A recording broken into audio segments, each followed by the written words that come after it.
Foreign Peace Report. I'm Amy Goodman. While President Obama visited Ethiopia Monday, he made a passing reference to press freedom, calling on the Ethiopian government to, quote, open additional space for journalists, for media, for opposition voices.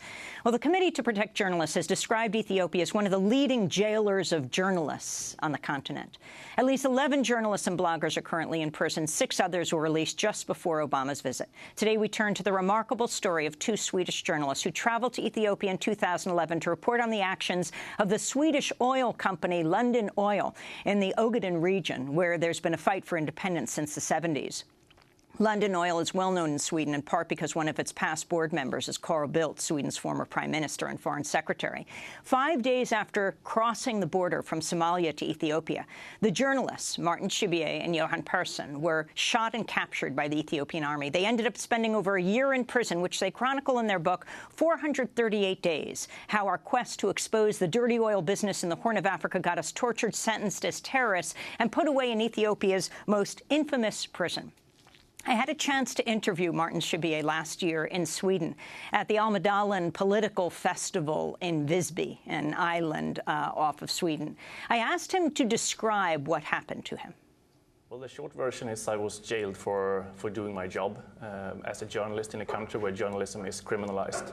The longer version goes that me and the photographer, Johan Persson, were supposed to investigate a Swedish oil company active in the Ogaden region. And in this oil company, the Swedish foreign minister had been on the board. And they were exploring oil in a region which is war-torn, in a region where refugees are fleeing in numbers, and in a region where there are reports of gross human rights violations. So there were 2 sides to this story. The oil company would say that, well, exploring oil will benefit the region. The refugees were saying, no, the oil companies make the situation worse. And we didn't want to do on one hand, on the other hand, in the end time will tell story. We wanted to see for ourselves what is true or not. So, and kind of use our feet more than Google, and wanted to go into this region and see how was the situation there for the civilian population. Especially for an American audience, I don't think the conflict in Ethiopia is very well known. Can you explain what the Ogaden region is? The Ogaden region is in the east of Ethiopia, and it's a region inhabited by ethnical Somalis. So it has long time been debated and fought over between Somalia and Ethiopia, and currently the region is within the borders of Ethiopia. But the inhabitants feel colonized. They feel they are misrepresented within the Ethiopian political system. So there is a guerrilla movement fighting for independence, attacking foreign oil companies. And the problem is also that the region is closed. Ethiopia doesn't allow any journalists to enter. The UN are not allowed to enter. The Red Cross has been kicked out. Doctors Without Borders have been kicked out. So it's an area which is kind of a white area on the map. Few reports get out of what is really happening there. So that's why it was crucial as a journalist to go there and give people living in this area a voice and see what they have to say about oil exploration and about foreign companies coming together with the Ethiopian military to explore oil. Explain further, Martin, who the oil company was and its connection to the current foreign minister, Carl Bildt of Sweden. Well, Lundin Petroleum is the name of the big company, and they had a daughter company called Africa Oil, and Carl Bildt has been on the board of Lundin Petroleum. So that was the connection. At the time, 2011, when we went to do this story, he was no longer on the board. Why was he on the board of Lundin, of this oil company? Well, after many people believe that he had left politics. He went into business and he became a board member. I think you'll have to ask him about that. It's a very special company, and it's known for kind of being non-ethical. They did business with South Africa during apartheid. They were kicked out of Congo by the UN. They were doing business with Assad's Syria. So it's an oil company that goes to areas where no other oil companies enters. So it's a very special company to be in the board of. Talk about what happened to you. So basically what Ethiopia did when they arrested me and Johan in the Ogaden region was to violate every international rule there is. They didn't take us to an embassy. They didn't give us medical care for our gun wounds. We were both shot during the arrest. We were kept in the desert, and instead they brought in some Steven Spielberg figure who turned out to be the vice president of the region, who made a mockumentary about what happened when we were arrested. They brought in fake rebels who they gave guns, and it was a total surreal episode where we under gunpoint had to participate in the movie that was supposed to be shown on the Ethiopian state television and also used in court to sentence us for support of terrorism. Wait, go back a step. Yeah. Describe how you were arrested, how you were captured, how you came into the country, and what happened next. Well, we entered into the region with a smuggler from Somalia, and we met up with a guerrilla group that were supposed to be our guides and take us to the oil fields so that we could interview civilians there. And the first days and nights when we walk in the Ogaden desert are quite airy. We pass refugees who are fleeing on their way to the refugee camps in Kenya. We pass surrendered huts where people have lived until recently. We pass people who have been subjected to torture from the Ethiopian military. And we feel that this is really, the conflict level here is very, very high. There's really a story to tell. And but after 3 days of walking, we are ambushed by the Ethiopian military, and we are immediately shot. I'm shot through the shoulder, and the photographer is shot through his arm. So we have no other option but to raise our hands in the sky and shout, media, media, international press, and then we are arrested. And at that point, we believe that we would be kicked out, because that happened to New York Times when they were arrested in Ogaden. It has happened to several other journalists who have been arrested in this area. But Ethiopia wants to make an example and to scare off other foreign journalists from entering the region, and also, and I think most importantly, send a message to their own journalists. Look what we can do to these two Swedish guys. Imagine what we can do to you. So they wanted to inflict fear in the Ethiopian society. So then we are led through this 4 or 5 horrible days in the desert when they fabricate evidence against us under gunpoint. And to make us cooperate, they also arrange a mock execution, which is arranged by the vice president in the region, and he's a member of the Ethiopian parliament.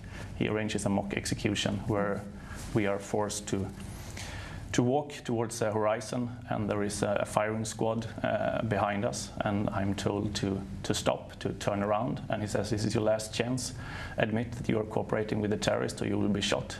And then they fire in the bush next to me, and from the sound I kind of fall down, and then I get up and I brush the dust off, and then a film camera comes up and another interrogation takes place. So it was really a violation of all the legal protocols that you could think of. Did you say what they wanted you to say? No, they wanted us to basically say that we were there to support the rebels. No, we never said that. We said that we are Swedish journalists and we are here to do our job. But just being there, just talking to this group was enough, according to the Ethiopian terrorism law, to sentence us. And it was very clear when we were brought to the federal police station and we found out who was in the neighboring cell, who was in the cell to the left or to the right and in front of us. It was no criminals. There were young journalists, activists, bloggers, politicians, different community leaders, and then we really could feel that we had ended up in something that was just bigger, that was much bigger than 2 Swedish journalists just violating some visa. This mockumentary, as you call it, this fake documentary, when they were filming you and said they would shoot you if you didn't say you were working with terrorists, did you then say, I am working with terrorists? No. You wouldn't say it? No. So what did they do with this film? They made a long mockumentary about it, and first of all they showed it in court, and they said that the people on this film are the people that you walked with, which they were not. All the rebels we walked with ran away, so they were kind of fake rebels. And they also sentenced these fake rebels to 17 years in prison. So it was basically used as a fabricated evidence in court, and it was also used on the Ethiopian state television to kind of show Ethiopia that these were 2 Swedish terrorists who had entered their country to support terrorism. What happened to you in prison? I mean, the first month before we were charged were the most difficult, when we were kept in solitary confinement and we were interrogated and threatened with the death sentence or with life in prison. And it was kind of you had to win a battle against yourself every day, and kind of take a teaspoon of cement every morning, and just to try and think that, well, they may take my physical freedom, they may take my shoelaces, even my shoes, my belt, my pen and paper, but there's one thing they can't take from me, and that is to decide, I mean, who I am. And I am a journalist, so it's just another day at the office. I try to live in that bubble, and kind of, okay, how big is this cell? How would I describe this cell in my future writing, and try to start communicating with the other prisoners, and try to never give up that core thing within you, who you are. They could never take that from you, even though you were handcuffed in a dark room. So by thinking as a journalist, I mean, I survived mentally, and was able to communicate with the other jail journalists, the local journalists, and they gave me a lot of strength and kind of explained what was going on in Ethiopia. We have to remember that this was also 2011. I mean, the Arabic Spring was raging in Egypt. I mean, you had Tunisia, you had Syria. Gaddafi hadn't fallen yet in Libya, and of course, a country which has 99.6% of the seats in the parliament, they would look to North Africa with fear, and decided to rather act than being acted upon. So we ended up in a major crackdown against free speech, and all of the local Ethiopian journalists and politicians that were arrested at this time, they are still in jail. They are still in the prison. Were you able to communicate with your cameraman? Yes. During the time you were in solitary? No. So you had no idea what was happening to him? No, and they tried to, of course, play us against each other. You were both shot, so you're both shot. Dealing with your injuries. Yes. And we were denied also proper medical care. We had a way to communicate after a while, and while knocking on the door, through a certain kind of Swedish way of knocking, I could understand that he was there and that he was alive. What's the Swedish way of knocking? I don't know, it was something like this. And then he would answer in the same way, and I would know that, he's alive. I'm not alone. The video that was made to falsely implicate you, that was shown in Sweden as well? Yes. What was the response here? I think in the beginning it was a lot of confusion. I mean, journalists kind of quoted, they had this one hand on the other hand perspective. So they would kind of see the Minister of Information in Ethiopia as a reliable source in the beginning. After a while, these things changed, and they definitely changed when one of the people responsible of making this video, his name is Abdullahi Hussein, he felt that this is wrong. Who was he working for? He was working for the president of the region, and for the vice president, and he was head of the communications department.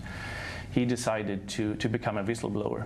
So he took the original film from us in the desert, together with a lot of other material which shows atrocities, torture, the Ethiopian military committing atrocities in the region. And he left, with risking his life, left everything and went to Kenya and managed to get in contact with a journalist at the Swedish television. So after our release, the whole kind of material was shown, and when the whole material was shown, you could see how everything was rigged. Can you talk, Martin, about when you learned you were going to be freed and what that release was like for you? We were called up in the loudspeaker, and the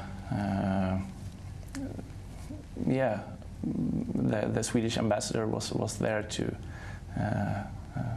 meet us and to take us out of prison, and there was just one hurdle left, and that was that Ethiopian state television wanted us to make an interview. The interview they didn't succeed in doing in the desert, and basically we could have said no to that and go back and take our 11 years, and we wouldn't survive that, or we would say to Ethiopian journalist that we apologized and accepted guilt, and then they checked the interview at their information department, and then we were released and sent back to Sweden. But I mean, I'm free from the prison, but I'm not. I will never be free from the memories. I'm not free from the sounds. It doesn't go a day that I don't think of all the colleagues who are there. I mean, especially the sounds, the screams, when people,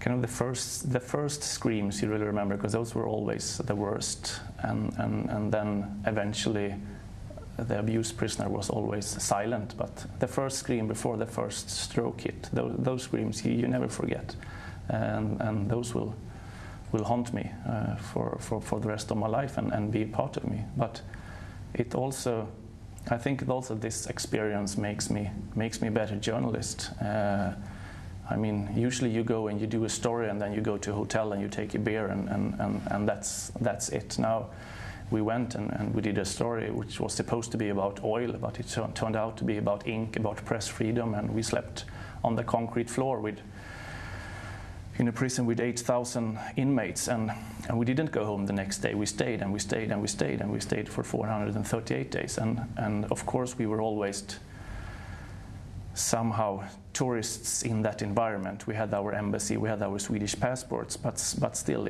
I went from just being someone who's standing and looking at something, and also I mean, participating in something, and those experiences and really seeing the conditions of those prisoners and talking to them and sharing life stories with them, that makes me a better journalist.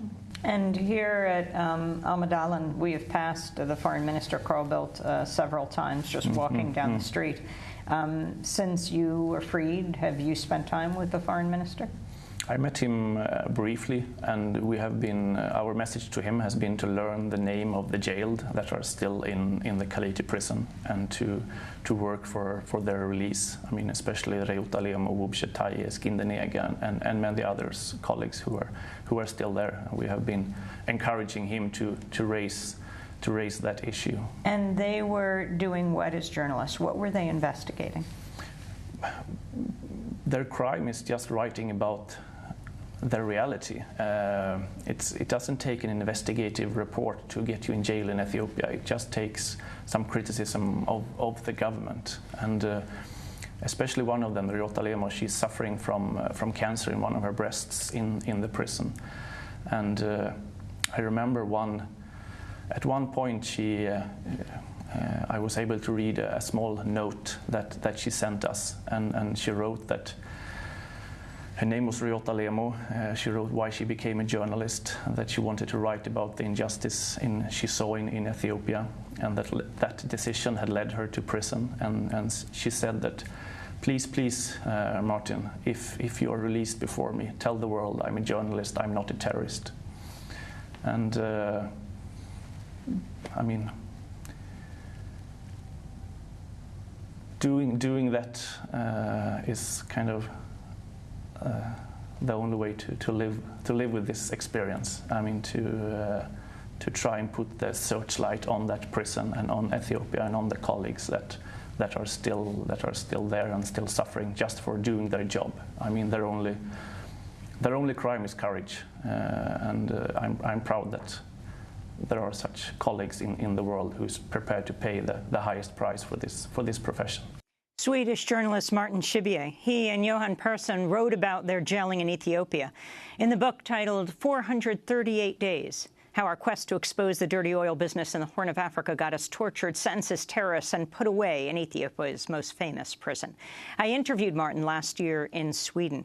Earlier this month, Reutalemo, the Ethiopian journalist Schibbye mentioned during the interview, was released from prison after 4 years in jail on terrorism charges.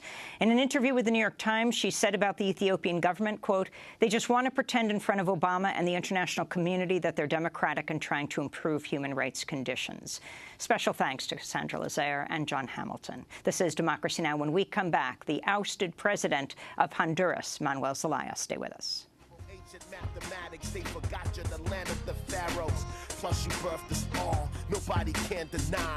Most of the men that said they loved you only robbed you blind. Swiss bank accounts, they hiding all your funds. Instead of education, they patiently give the children guns. So while I write you this letter, I need some clarity.